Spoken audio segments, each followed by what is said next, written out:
এই কারণে ইহুদিরা পর্যন্ত নবীজির কাছে বিচার নিয়ে আসতে পছন্দ করত।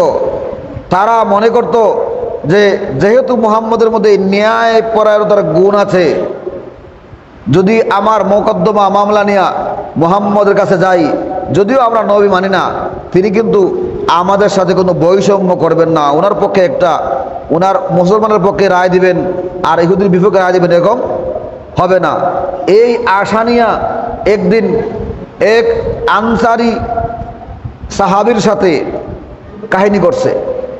এই কাহিনীটা বলতে গিয়া আমি একটু দ্বিধায় পড়ে যাই, কারণ এই কাহিনীটা বিশির নামে এক মুনাফিকের কাহিনী প্রসিদ্ধ আছে। বিশির নামে এক মুনাফিক ইহুদির সাথে এটা ঝগড়া হয়েছে, তারা দুইজনে বিচার নিয়ে আসছে। তো আমি চিন্তা করলাম গ্রহণযোগ্য তাফসিরি কিতাব থেকে কাহিনীটা দেখি। প্রথমে তাফসিরে ইবনে কাসির বের করলাম, দেখলাম এই আয়াতের মধ্যে, যে আয়াতের পরিপ্রেক্ষিতে এই কাহিনী লেখা হয়েছে, যে কাহিনীর কারণে আয়াত নাজিল হয়েছে, ওইখানে লেখা আছে জুবাইর ইবনে আওয়াম এবং এক আনসারী সাহাবী, তার মধ্যে ঝগড়া হয়েছে, আর তাদের ঝগড়ার পরিপ্রেক্ষিতে আয়াত নাজিল হয়েছে। একেবারে 4 বার হাদিস আসছে জুবাইর ইবনে আওয়ামের কথা। 5 নম্বরে আসছে যে গরিব একটা রেওয়ায়াত, মানে একটা দুর্বল রেওয়ায়াত আছে, যে একটা ইহুদি এবং একজন মুনাফিকের মধ্যে কাহিনী ঘটছিল, কিন্তু ওখানে নাম লেখা নাই। ভাবলাম যে এরপরে অন্য কিতাব দেখি, তাফসীরে কুরতুবী দেখি, কুরতুবীতেও এই বিশিরের নামও নাই, মুনাফিকের কোনো কাহিনী উল্লেখ করা নাই। চিন্তা করলাম এরপরে আরেক তাফসীর দেখি, দেখলাম তাফসীরে সাআদী, ওইখানেও নামগন্ধ নাই। দেখলাম তাবারি না, তাফসীরে তাবারি দেখলাম, তাবারিতেও দেখলাম যে ওইখানে নাম ধইরা বলা হয় নাই। পরে তাফসীরে বগাবতী গেলাম, ওইখানে একবারে ওই যে বিশির নামে মুনাফিকের কাহিনী আমরা শুনি, এই বিশিরের নামটা আসছে, বিশির এবং ইহুদি। এই যে বিশির, সে কিন্তু মুসলমান সমাজে বসবাস করত, মানুষ তাকে মুসলমান হিসেবে জানত। মুনাফিক কাকে বলে? মুনাফিক হইল যে মুখ দিয়া বলে এক কথা, ভিতরে ভিতরে আরেক কথা। তো সে বলতো আমি মুসলমান, মুসলমান বলার কারণে মুসলমান সমাজে তাকে সকলেই মুসলমান মনে করত। এখন সে এবং এক ইহুদির মধ্যে ঝগড়া হয়েছে, ঝগড়া হওয়ার পরে এখন বিচারের জন্য প্রথমে সে চাইলো যে বিচারটা আমরা করাই নেই। তো ইহুদি বলতেছে যে বিচার করাইতে হইলে আমি মানি মুহাম্মদকে। এখন বিশির চিন্তা করলো, আচ্ছা গিয়া দেখি রায় যদি পক্ষে আসে তাহলে মানবো, আনিলে মানতাম না। কারণ সে যদি সত্যিকার ইমানদার হইতো তাইলে তো আর এই সন্দেহ আসার কথা না। কিন্তু সে মনে মনে বলতেছে আচ্ছা দেখি। এখন নবীজির কাছে যাওয়ার পরে নবীজি তদন্ত করে দেখলেন যে আসলে তো কাহিনীর মধ্যে ইহুদির পক্ষে রায় যায়, তিনি ইহুদির পক্ষে রায় দিয়ে দিলেন। দুইজন এখান থেকে বের হয়ে আসছে, আসার পরে ওই বিশির বলতেছে যে রায়টা যে উনি দিছেন আমার মনোভূত হয়েছে না, আমি তোমারে ওনার রায় মতো তোমার পাওনা বুঝাইয়া দিব না।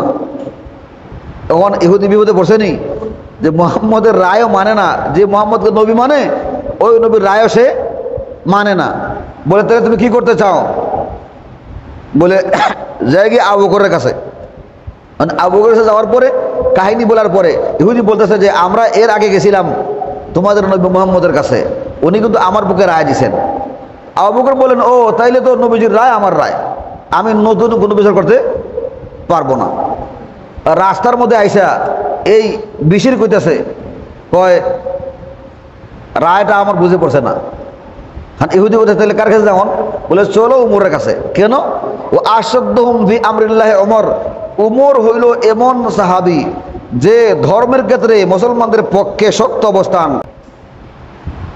মুহাম্মদুর রাসূলুল্লাহ ওয়াল্লাযীনা আমানু মাহু আশিদ্দাউ আলাল কুফার রুহামাউ বাইনাহুম, এরা কাফেরের মোকাবেলায় কঠোর আর মুসলমানদের পক্ষে বড় নরম হয়ে কাজ করে। উমরের মধ্যে এই গুণটা খুব ভালোভাবে ছিল। সে মনে মনে ভাবলো উমরের কাছে গেলে সে দেখকেই রাগ উঠে দিব গা, প্রতিপক্ষ দেখবো ইহুদি, তখন আর আমরা করছি কি কাহিনী কি শোনার আগে কইব ইহুদির লোকে যখন বিচার, তাইলে তো মুসলমানের পক্ষে রায় দেওয়া দরকার। এই মুনাফিকে কিন্তু এইটা হিসাব করছে। এখন ইহুদি মানছে, ঠিক আছে তুমি যেখানে যাইবা আমি মানি।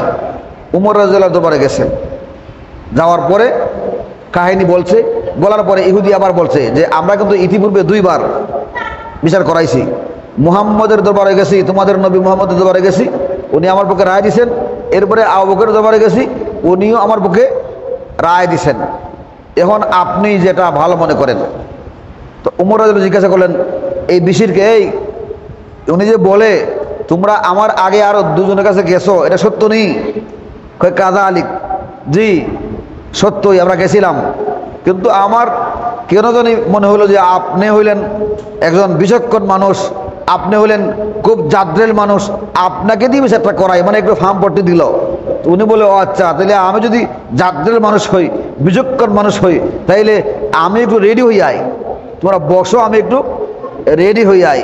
উনি রুমের ভিতরে গেছেন, রুমের ভিতরে গিয়া এরপরে তরবারি নিয়ে আসছেন, আইসাই ধরাম করে তার দেহ থেকে তার মাজারা ফালাই দিয়েছেন। ফালাইয়া দেখ বললেন যে হাযা কাযাউন লিমান লাম ইয়াকযি বিকাযাই রাসূলিল্লাহি সাল্লাল্লাহু আলাইহি সাল্লাম, এটাই হচ্ছে বিচার এবং ফয়সালা, যে আল্লাহর রসুলের ফয়সালায় সন্তুষ্ট থাকতে পারে না। রসুলের সন্তুষ্টি যেখানে আছে, রসুলের সিদ্ধান্ত যেখানে আছে, রসুলের ফয়সালা পাওয়ার পর যে সন্তুষ্ট হতে পারে না, সে এই ফয়সালা ছাড়া আর কোনো ফয়সালা পাইতে পারে না। এই কাহিনী গড়ার পরে উনি পাশে যে ছিল, উনি দৌড়াই গেছে গা, দৌড়াই এখানে সরে গেছে, মনে করছে পরে নিয়ে আমারও মেরে দেয়, কারণ তার জাতি ভাই যখন মারছে তাইলে আমারও তো মারতে পারে। উনি দৌড়াইয়া গিয়া আবু বকর সিদ্দিকের দরবারে গিয়ে বলছে, নবীর দরবারে গিয়ে বলছে।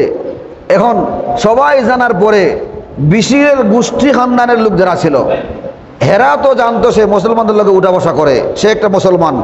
সকলে মিলে আইসা নবীর দরবারে ঘেরাও কইরা বিচার দিল যে উমরে এই কাজ করছেন, মুসলমান হওয়ার অপরাধে তিনি হত্যা করলেন। এই মামলা করে কেউ দেখেন, মানে মামলা করার সময় কিন্তু ভাষা আসল কাহিনী কেউ না বইলা আমার প্রতিপক্ষ দাঙ্গাবাজ বড় অর্থলোভী বটে কইয়া আগে অনেক কিছু লিখবো, লিখে পরে কাহিনী বলবো। বলছে মুসলমান হওয়ার অপরাধে আমাদের বিশিরকে উমরের মতো মানুষ হত্যা করে ফেলেছে, আমরা কেসাস চাই, জানের বদলা জান চাই, আমরা এর সঠিক বিচার চাই। নবীজি সাল্লাম চিন্তা করে গেলেন, নবীজি তো আলিমুল গায়েব না, অনেকেই বলে নবীজি সব খবর জানেন। নবীজি চিন্তা করে গেলেন আরে ব্যাপার কি, বিশিরকে তো দেখলাম সে মুসলমানদের লোক উঠা বসা করে, নামাজও পড়ে, তখন উমরে মেরে ফেলাই দিল। তবে নবীজির একটা বিশ্বাস ছিল যে উমরের কথায় আল্লাহ 22 জায়গায় সিদ্ধান্ত দিচ্ছেন, সুতরাং উমরে যদি এটা করে থাকে তাহলে একবারে ফেলাই দেবার কথা না, কিন্তু আমার কাছে কোনো দলিল তো নাই। নবীজি বলেন মা আযুন্নু আন্না ওমর ইয়াজতারিউ আলা কাতলি রাজুলিন মুমিনিন, আমার তো সন্দেহ লাগে যে উমর একজন মুমিন মানুষকে কেমনে হত্যা করতে পারে। এই যে নবীজি একটা সুন্দর কথা বলছেন, বড় সতর্কতামূলক অত্যন্ত সূক্ষ্ম একটা কথা বলছেন যে মা আযুন্নু আন্না ওমর ইয়াজতারিউ আলা কাতলি রাজুলিন মুমিনিন, আমার ধারণায় দেয় না যে উমরের মতো মানুষ একজন ইমানদাররে হত্যা করে ফেলাইব, আমার মনে কয় না। তেই বোঝা যায় কি যে এখানে কিছু আছে, কিন্তু আমার কাছে দলিল তো নাই, কি করি। এই মুহূর্তে গোটা এলাকায় চাঞ্চল্য সৃষ্টি হয়ে গেছে যে উমরে মুসলমানরে মেরে ফেলাই দিছে, উমরে ইমানদার মেরে ফেলাই দিছে। এখন এর কেসাস হয়তো উমরকে হত্যা করা হবে, আর না হয় ওই ব্যক্তির মুক্তিপণ 100 উট দেওয়া হবে, তার দিয়ত দেওয়া হবে। নবীজি এই সিদ্ধান্তে দেখতেছেন যে হয়তো তাদেরকে বলবো তোমরা যদি কেসাস চাও কেসাস, আর না হয় তোমরা এর মুক্তিপণ চাও, দিয়ত চাও 100 উট, আমরা তোমরা যদি কেসাস থেকে সরে আসো তাইলে আমরা সকল মুসলমানরা মিল্লা তোমাদেরকে এই ক্ষতিপূরণ দিয়ে দিব। এই মনোভাব নিয়ে নবীজি চিন্তায় আছেন।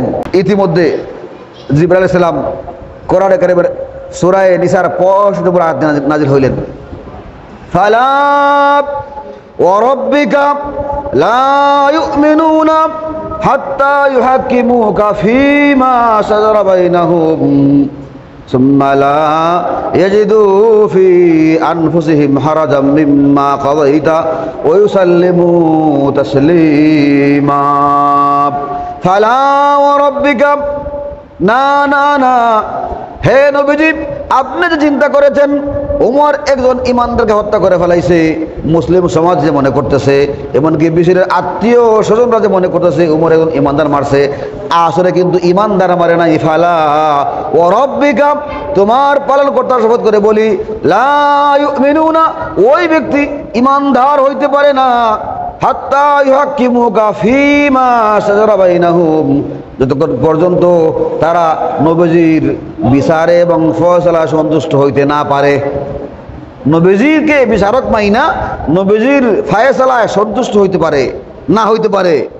সুম্মা লা ইয়াজিদু ফি আনফুসিহিম হারাজান, এমনকি বিচার করার পরে মানতেও হবে বাহ্যিকভাবে, আবার অন্তর দিয়া আনন্দ বোধ করতে হবে। বিচার মানছে ঠিক, কিন্তু মনে মানে না। এমন হওয়া আছে কিনা? নাই। দেখছে না মানলে উপায় নাই। এই যে নতুন যে সরকার হইল না, অন্তর্বর্তীকালীন সরকার হওয়ার সময় ছাত্ররা বলছে যে আমরা ডক্টর ইউনূসকে কি চাই, প্রধান উপদেষ্টা চাই। এখন আমাদের সেনাবাহিনীর প্রধান ওয়াকারুজ্জামান উনি বলছে, আরে ওনারা না দিলে হয় না, ওনারা না দিয়ে অন্য করে দিলে হয় না। বারবার কনভারসেশন হয়েছে, নেগোসিয়েশন হয়েছে, কথাবার্তা হয়েছে, কিন্তু ছাত্ররা ওনাকে ছাড়া মানে না। দেখছে যে বিশ্বে পরিচিত লোক না আনলে যারাই আনমু উড়াই ফেলাই দিব হেরা। এই জন্য এমন লোক দরকার যারে আনলে থেকে হেরা এখন যায়। এখন হেরা এন্ডে ছাড়া মানে না, আর ওকারে এন্ডে মানতে রাজি হয় না। এটা করতে করতে করতে করতে অনেক সময় গেছে গা। শেষ পর্যন্ত বলছে, শেষ পর্যন্ত ওয়াকারুজ্জামান সেনাপ্রধান বলছে যে আমি বুকে পাথর চাপা দিয়া মেনে নিলাম, আর না মান্য পারি না। মানে বাহ্যিকভাবে মানছে ঠিক, কিন্তু দিলে মানছে না, মনে মানছে না। তো মনে না মানলে হইব না। আল্লাহর বক্তব্য হইল রসুলকে মানতে হলে রসুলের সিদ্ধান্ত মানতে হবে, ফায়সালা মানতে হবে। মানার পরে দিলের মধ্যে লড়ার করে চললে হবে না, দিলের মধ্যে কুচকুচি করলে হবে না। হৃদয় থেকেই তোমার আত্মসমর্পণ কইরা হৃদয় থেকে আনন্দ বোধ করতে হবে। নবী যা বলছেন সত্য বলেছেন। এই কারণে আরেক হাদিসের মধ্যে আছে, লা ইউমিনু আহাদুকুম হাত্তা ইয়াকুনা হাওয়াহু তামান লিমা জিতু বিহি, আমি যে বিধান নিয়ে আসছি এই বিধান যদি তোমার মন থেকে সাপোর্ট না করতে পারো, তুমি ইমানদার হইতে পারবা না।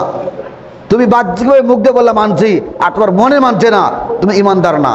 তাইলে এই যে গোটা সমাজ বলছিল উমর ভুল করছে, আল্লাহ কোরআনের আয়াত নাজিল কইরা নবী সহ সকলের ভুল ভাঙাইয়া দিলেন যে না, উমর ভুল করে নাই, উমর কোন ইমানদার মানে নাই, বরং উমর মারছে একটা মুনাফিককে। সুতরাং উমরের মারার মধ্যে কোনো ভুল ছিল না। এখন আমরা এই কাহিনীর মধ্যে কি পাইলাম? নবীজি সাল্লাল্লাহু আলাইহি ওয়াসাল্লামের কাছে বিচার নিয়ে আসতে ইহুদিরা পর্যন্ত আনন্দ বোধ করত, স্বাচ্ছন্দ্য বোধ করত। কি কারণে? নবীজির মধ্যে ন্যায় পরায়ণতা ছিল, নবীজির সিদ্ধান্তের মধ্যে কোনো বৈষম্য ছিল না, কোনো পক্ষপাত ছিল না। এই কারণে নবীজিকে নেতা মানতে কারো কষ্ট ছিল না।